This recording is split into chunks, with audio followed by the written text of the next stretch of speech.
Bannakibiina ky'NUP 10 abali ku misango enanga gyonna gyekuusa ku by'ekinnamagye omuli okukola dduyiro ezigambibwa nti za mukwatamundu bokka nga tebasabye lukusa kuva minisita w'ebyokwerinda ekimenya amateeka n'okwekuba n'okuzza omusango n'okwambala engoye oba ebyambalo ebyefaananyizaako ebya bannamagye bakomezeddwawo mu kkooti y'e Kawempe mu maaso g'omulamuzi Damalia Gumasiimwe ku kusaba kwabwe okw'okweyimirirwa. Bano okuli amyuka omwogezi w'ekibiina ky'NUP Alex Waiswa Mufumbiro, Eddie Mutwe Akirewo Kivumbi, Doreen Kaija, Sauda Madada n'abalala bakomezeddwawo mu kkooti etudde ku ssaawa 9 ez'olweggulo.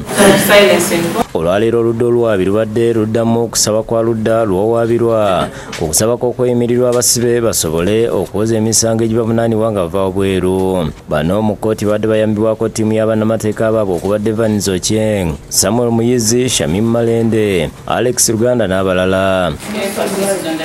Oludda olwabi nga lukulembeddwamu Sharon Nambuya ne Bruce Twonjirwe basabye omulamuzi okugoba okusaba kw'okweyimirirwa okwabawaabirwa nga bagamba nti bano omusango baliko singa gubaka muvi basibibwa emyaka 7 nga tebalina kuyimbulwa ate nga balina emisango emirala mu kkooti e Masaka. Bongeddeko nti abamu ku bano tebaleese ebbaluwa ZC eziboogerako. We verily believe, Your Honor, that the applicant will abscond once released on bail since the charges against him are of a serious nature. Bategeza kkooti nti bano singa bayimbulwa bayinza okudduka mu ggwanga ate era bantaataganya okunoonyereza kw'oludda olwabi okunaatera okukomekkerezebwa. There are other suspects that are still at large, and releasing the applicant makes it likely that he will interfere with pending investigations. Bagambye omulamuzi nti abaleeteddwa okweyimirirwa abawaabirwa tebalina bisaanyizo bisobozesa kumatiza kkooti kubasinziirako okuyimbula abawaabirwa bano era ne basaba kkooti okugoba okusaba kwabwe ne baleeta n'ebirayiro by'abapoliisi abanoonyereza ku bawaabirwa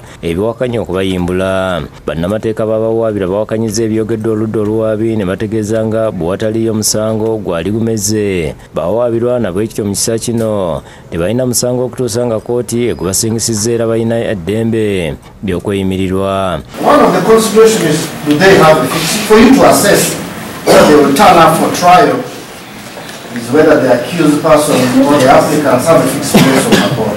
Bategeza omulamuzi nga abawaabirwa bwe balina ebifo gye basangibwa era nga ne poliisi mu mpaaba gye yakola yateekamu ebifo gye bava. Bongeddeko ng'abantu abaleeteddwa okweyimirirwa abawaabirwa bonna bwe bali abantu abavunaanyizibwa era abamaanyi mu ggwanga era nga bamanyi bulungi omulimu gw'okweyimirirwa omusibe. We were ably guided by this honorable court as case management, since the parties are the same and the applications were coming up on different dates.